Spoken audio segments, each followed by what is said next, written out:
ఆంధ్రప్రదేశ్ ముఖ్యమంత్రి చంద్రబాబు రాష్ట్రాన్ని అప్పులమయంగా మారుస్తున్నారని, ప్రభుత్వ భూములను పప్పు బెల్లంలా పంచుతున్నారని వైఎస్ఆర్ కాంగ్రెస్ పార్టీ మహిళా విభాగం రాష్ట్ర ఉపాధ్యక్షురాలు జమ్మలమడక నాగమణి మండిపడ్డారు. ఈ సందర్భంగా ఆమె మాట్లాడుతూ రాష్ట్ర ప్రభుత్వం అవలంబిస్తున్న ఆర్థిక విధానాలపై ధ్వజమెత్తారు. పక్క రాష్ట్రంలో ప్రైవేట్ సంస్థలకు భూములను వందల కోట్లకు విక్రయిస్తుంటే మన రాష్ట్రంలో రూపాయికి 100కు దారదత్తం చేయడమేంటని, దీని వెనుక అధికార పార్టీకి లబ్ధి ఉందని అనుమానం వ్యక్తం చేశారు. రాష్ట్రంలో ఆర్థిక పురోగతి అంటూ ముఖ్యమంత్రి చంద్రబాబు ఊకదంపుడు ఉపన్యాసాలు ఇస్తున్నా ఇటీవల విడుదల చేసిన కాగ్ లెక్కలు మాత్రం తిరోగమనాన్ని సూచించడం విచారకరమని అన్నారు. గత వైసీపీ ప్రభుత్వంతో పోల్చుకుంటే ప్రభుత్వం ఆదాయం గణనీయంగా తగ్గుముఖం పట్టిందన్నారు. వాస్తవాలను పక్కదారి పట్టిస్తున్న ప్రభుత్వం అంకెల గారడీతో ప్రజలను బురిడి కొట్టించడం ఇప్పటికైనా ఆపాలని అన్నారు. రాష్ట్రాన్ని ఆర్థికంగా ముందుకు నడిపించడం అంటే ఈవీఎంలను ఛార్జింగ్ పెంచినంత సులువు కాదన్న విషయం గ్రహించాలని ఎద్దేవా చేశారు. నమస్కారం అండి. ఈ రాష్ట్రంలో కూటమి పాలనలో ఆంధ్రప్రదేశ్ రాష్ట్రం అంతా కూడా తీవ్రమైన అప్పుల్లో కూరుకుపోయి ఆర్థిక సంక్షోభంలో ఉంది. దీన్ని కప్పిపుచ్చడానికి ఎన్నో మాటల గారడీలు చేస్తూ తప్పులు తడకగా ఇంత సంక్షేమం ఉంది, లేకపోతే ఇంత అభివృద్ధి ఉంది అనేసి చంద్రబాబు నాయుడు గారు అబద్ధాలు చెప్పుకుంటూనే వస్తున్నారు. ఇది చంద్రబాబు నాయుడు గారు చూపించిన లెక్కల అబద్ధం అనేసి మా అధినాయకుడు, మాజీ ముఖ్యమంత్రి వర్యులు అయినటువంటి జగన్మోహన్ రెడ్డి గారు మొన్న ప్రెస్ మీట్లో అన్ని గణాంకాలతో సహా చంద్రబాబు నాయుడు గారికి, రాష్ట్ర ప్రజలకి వివరించడం జరిగింది.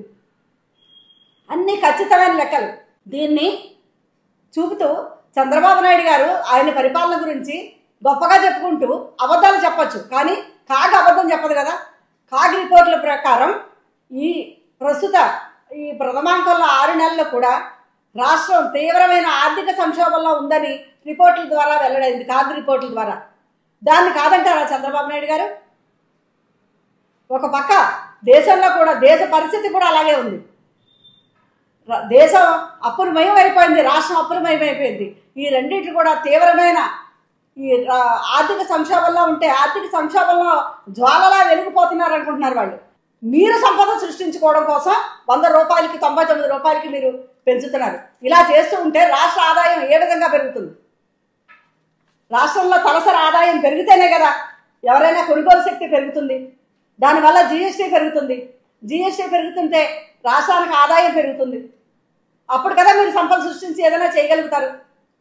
ఏపీ స్థూల ఉత్పత్తి జీడిపి జిఎస్టిపి గురించి మాట్లాడుకుంటే 2014-19 మధ్య బాబు గారి జమానాలో 4.45% ఉంటే 2019-24 మధ్య జగన్ గారు పరిపాలనలో 4.82% ఉంది.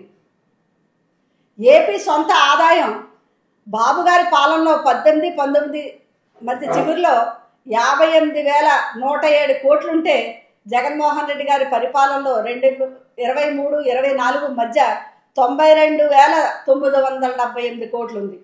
ఇది చెప్పండి. దీన్ని బట్టి చంద్రబాబు నాయుడు గారు పరిపాలనలో చేసిన అప్పులు ఎక్కువ, సంక్షేమం ఆర్థిక వృద్ధి లేకపోతే అభివృద్ధి తక్కువ అన్నది మనకు తెలుస్తూనే ఉంది. దాన్ని కప్పపుచ్చుకుంటూ నేను ఇంత శాతం అభివృద్ధి చేసేసావు, ఇంత చేసావని తప్పుడు తడకలుగా వీళ్ళు చెబుతూనే వస్తున్నారు.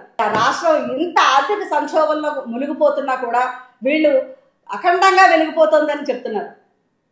ఇవన్నీ కూడా మీరు చెప్పేది నిజమైతే జగన్మోహన్ రెడ్డి గారు చెప్పిన మొన్న ప్రెస్ మీట్లో చెప్పిన అంకెలు తప్పు ఉందంటే మీరు ధైర్యంగా వచ్చి ప్రెస్ మీట్లో మీరు చెప్పండి. ఇప్పటికైనా ఈ విషయాన్ని ప్రజలు, మేధావులు అందరూ గ్రహించారని ఇది కూటమి ప్రభుత్వంలో ఉన్న నాయకులు, మరి ముఖ్యంగా చంద్రబాబు నాయుడు గారు తెలుసుకోవాలని మేమందరం ఇంకొకసారి విజ్ఞప్తి చేస్తున్నాం.